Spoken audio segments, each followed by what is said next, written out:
Thanks everyone for coming on this auspicious occasion of the Jagannath Ratya. It's also Independence Day weekend. In order to get your attention and be as provocative and controversial as we possibly can, we've named our talk, You Are Not Independent. Everything is based on the teachings of His Divine Grace, A.C. Bhaktivedanta Swami Prabhupada, the founder Acharya of the International Society for Krishna Consciousness. Om Maganati Manandasya Ganangana Salatya Chaksuri Militam Yana Tashmai Sri Guruvaham Sri Chaitanya Manopistam Stapitam Yeda Bhutare Swayam Rupa Karamayam Dharati Swaparantikam.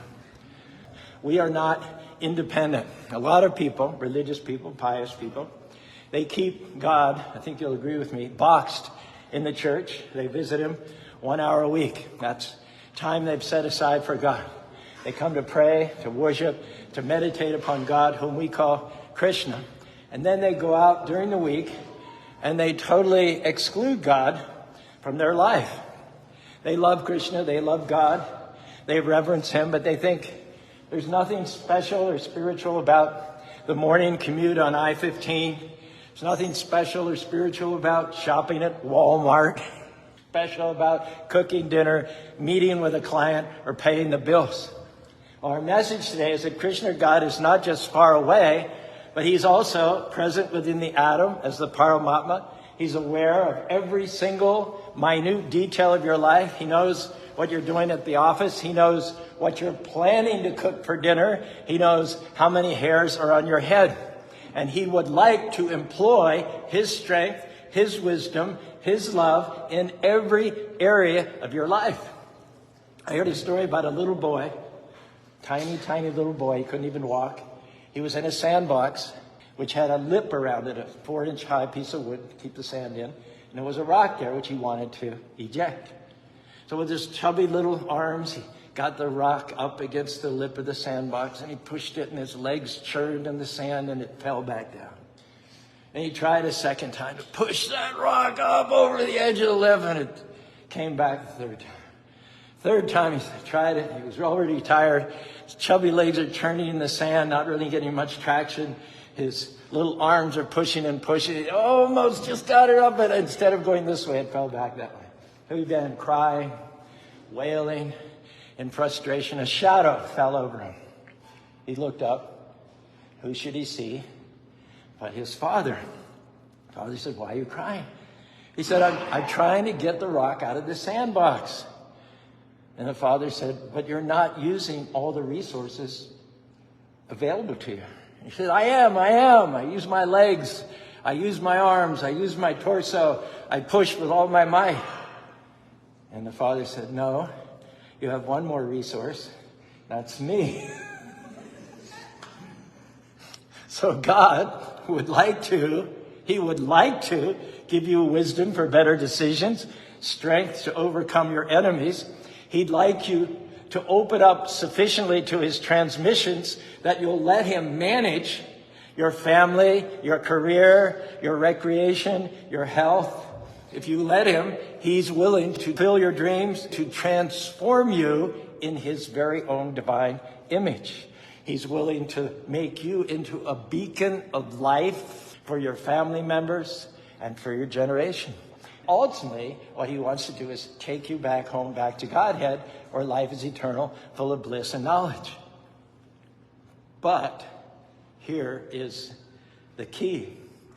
He will only be involved in as much of your life as you will allow Him. If you allow Him a little, He'll bless you a little. If you allow Him a lot, He'll bless you beyond the furthest stretches of your dreams or your imagination. If you acknowledge Him in not just some of your activities, but in all of your activities, in your family, in your finances, your marriage, your sports, your health, He will crown you with success, make you an example of the goodness of God in every area of your life. And it starts by chanting, Hare Krishna, Krishna Krishna, Hare Hare, Hare Ram, Rama Rama, Hare Hare. Translation is, O Lord, O energies of the Lord, please engage me in your service. Don't want to keep you at arm's distance. I want you to come in and take over every aspect of my thinking, every aspect of my feeling, and every aspect of my willing. I don't want to keep you in a box anymore. I don't want you on the edge of my life. I don't want you just to be a resident of my heart, but Lord, I want you to be president of my heart. This poem comes to mind. Take my life and let it be consecrated to thee. Take my moments and my days, let them flow in ceaseless praise. Take my hands and let them move at the impulse of thy love. Take my feet and let them be swift and beautiful for thee. Take my lips and let them sing always only for my King. Take my mouth and let it be filled with messages from thee. Take my silver and my gold, not a mite would I withhold. Take my intellect, use every power as thou shalt choose. Take my will and make it thine. It shall be no longer mine. Take my heart, it is thine own. It shall be thy royal throne. Take my love, my Lord, I pour at thy feet its treasure store. Take myself, and I will be ever only all for thee. Bottom line, if you will be for him, the creator of millions and millions of universe, the source of omnipotencies will be for you. Imagine metaphorically that Krishna is offering you $1 million. The only condition for your getting the $1 million is you let go of your $5. But you say, I don't want to let go of the $5. It has sentimental value. I've had it for so long. Go ahead and let go of your $5. Why? Because there's many, many, many $5 contained within those $1 million. My wife and I first met devotees in Australia. They just arrived as missionaries a month before. They had a little tiny house in Bondi Beach rented. Just a little brick house that looked like 100 other brick houses in the area. It was away from the action. It wasn't downtown. People had to travel quite a distance to get there for our Sunday programs. When I decided that I wanted to join the temple, I thought that I'm going to live a monastic life. I'd been traveling for the last 3 years. I've been to Scotland, England, the Canary Islands. I worked for a year in Israel. I went overland to India, through Turkey and Afghanistan and Pakistan, Iran. I've been to Malaysia and Singapore and Thailand, went to Portuguese Timor, lived in Bali. I thought, how noble is it of me to give up all of this traveling in order to move in to serve Krishna in a little suburban house in Bondi Beach. Shortly after I made that decision, gave up my traveling for Krishna, Prabhupada sent a word. He wanted every devotee to come to India at least once every 3 years, and he wanted the temple leaders to come every year. I happened to be the temple president. So between 1970 and 1980, I went to India once, twice, sometimes even 3 times a year. And what do we learn from this? You'll never give up anything for God that you'll not get back 1,000,000 times over. Nobody was ever the loser by giving up for God, but rather they became the gainer by millions and millions of times over. Listen to what Krishna says about the simple gopis, the cowherd maidens of Vrindavan, because they were willing to override all customs and all decorum and leave their children, their husbands, and follow the sound of Krishna's flute at midnight. Krishna, God himself, says, in the face of this unconditional surrender on the part of these simple cowherd girls, God declares himself bankrupt, unable to repay them. Given a day of Brahma, he said, I can never repay them. God declares himself bankrupt in the face of unconditional surrender. Whenever you acknowledge him, he acknowledges your acknowledgement. He notices and appreciates any service that you do. That means that he breathes his favor on your life. He opens doors. He brings the right connections. Life will go so much easier if you develop the habit of acknowledging God in all of your activities. With Krishna or God, what should have been a struggle, can I tell you, it won't be a struggle. And without God, when you forget him, things that should have been easy get hard. Without Krishna, what should not have been a struggle becomes a struggle. So I think it'd be appropriate to quote from Abraham Lincoln on this national holiday. He said, "It is the duty of nations as well as of men to own their dependence upon the overwhelming power of God, to confess their sins and transgressions in humble sorrow, yet with assured hope that genuine repentance will lead to mercy and pardon, and to recognize the sublime truth announced in scriptures and proven by all of history that those nations are blessed whose God is the Lord. We have been the recipients of the choicest bounties of heaven. We have been preserved these many years in peace and prosperity. We have grown in numbers, wealth, and power as no other nation has ever grown.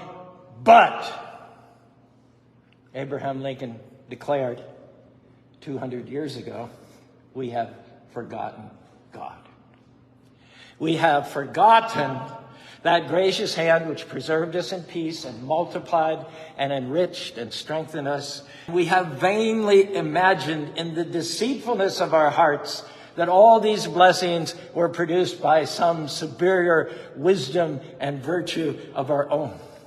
Intoxicated with unbroken success, we have become too self-sufficient and independent to feel the necessity of redeeming and preserving grace, too proud to pray to the God who made us.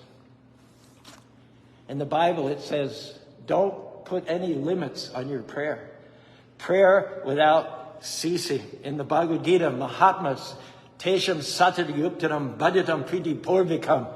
Great souls are defined as those who are always glorifying the Lord, discussing amongst each other, deriving great satisfaction and bliss about topics of the Supreme Personality of God. So praying constantly, praying 24 hours a day doesn't mean that you spend the whole time down on your knees, you never get up, you never go to work, you never feed yourself. I'm talking about an attitude. Praying without ceasing means under our breaths, in our thoughts, constantly meditate upon Him, thanking Him for His goodness, meditating on His promise, reviewing scriptural quotes, asking Him for His help in all things. It's a lifestyle. It should become ingrained, automatic. Anything we do, Hare Krishna, Krishna Krishna, Hare Hare, Hare Rama, Rama Rama, Hare Hare.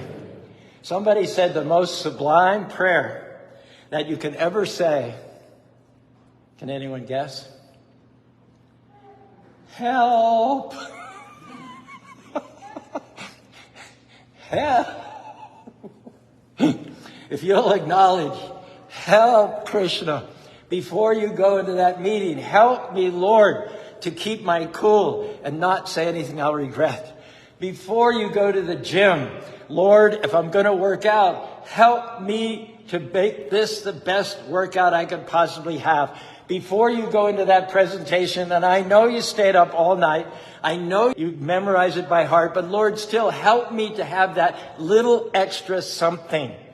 Before you take that exam, help me, Lord, to have the recall that I need. Before you come home after a hard day of work, help me, Lord, not to take my frustrations out on my family. Hare Krishna, Krishna Krishna, Hare Hare, Hare Rama, Rama Rama, Hare Hare.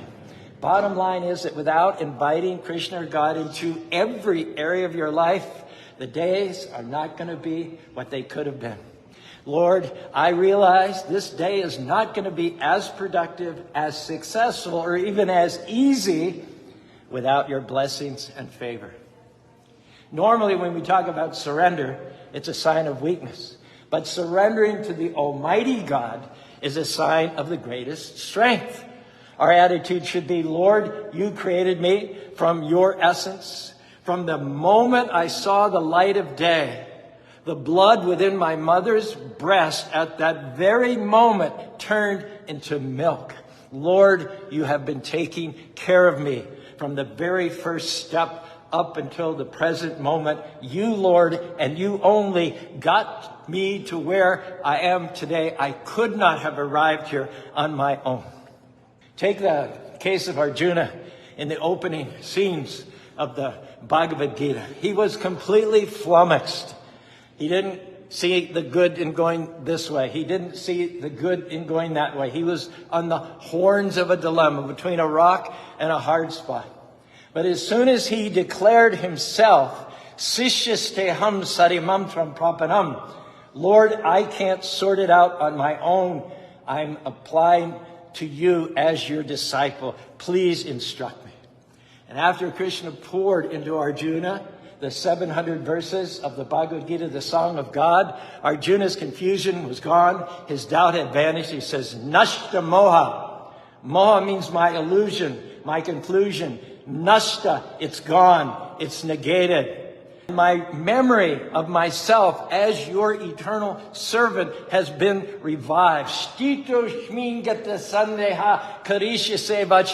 Whatever you tell me to do, I am prepared to do it, because there is no greater, more powerful position of strength than as an instrument in the purposes of the Lord. And you notice how getting knowledge, getting empowerment to Arjuna was preceded by his declaration of inability. It was preceded by his humility. If you want knowledge, you have to be humble. We have to show dependency, not independency. When you declare your dependency on God, there's nothing that he won't do for you. He'll move heaven and earth to get you to where you're supposed to be.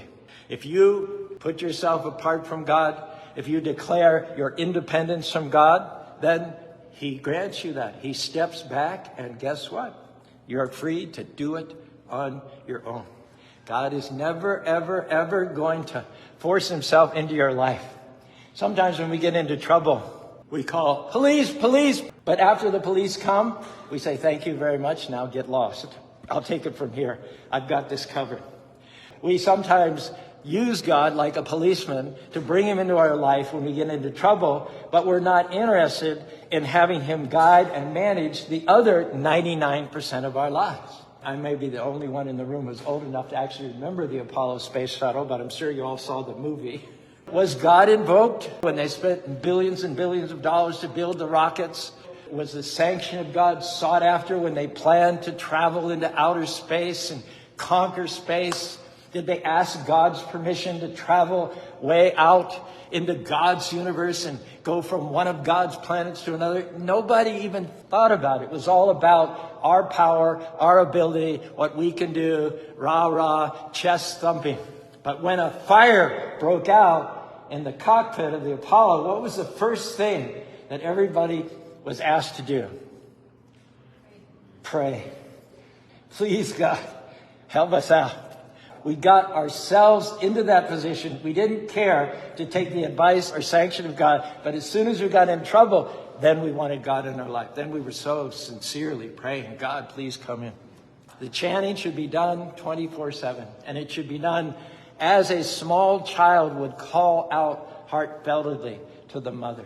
Without that heartfeltedness, no amount of donations, no amount of church attendance, no amount of following the rules and regulations, no amount of charitable work, no amount of fasting or self-righteousness is going to get you to where you need to go. And here's another thought. Praise should trump petitions. Praise should trump petitions. You don't have to ask God to fulfill your need. You can do it. There's no harm. In fact, the Father, he likes it when a little child comes up and asks stuff from him. But know this up front. Praise trumps petitions. God's in your heart. He knows what you need. He knows it better than you do. So you won't be the loser by just leaving it up to him. God, I will take whatever you think it's best for me to supply. Rather, prayer should be thanking God for not what he's going to do in the future, but first and foremost, for the fact that he's gotten you this far. Without him, we would not be here today. And what he started, he will finish. Hare Krishna, Krishna Krishna, Hare Hare, Hare Rama, Rama Rama, Hare Hare. Finishing up, someone described it this way. Each and every one of us has a book of remembrance with our name on it. Every time we say his name, it's noted down in the book. Every time we thank him, it's noted down in the book. Every time we talk to him, it's noted down in the book. Every time we even think of him, it's noted in that book of remembrance. So our goal should have hundreds and hundreds of pages in that book of remembrance.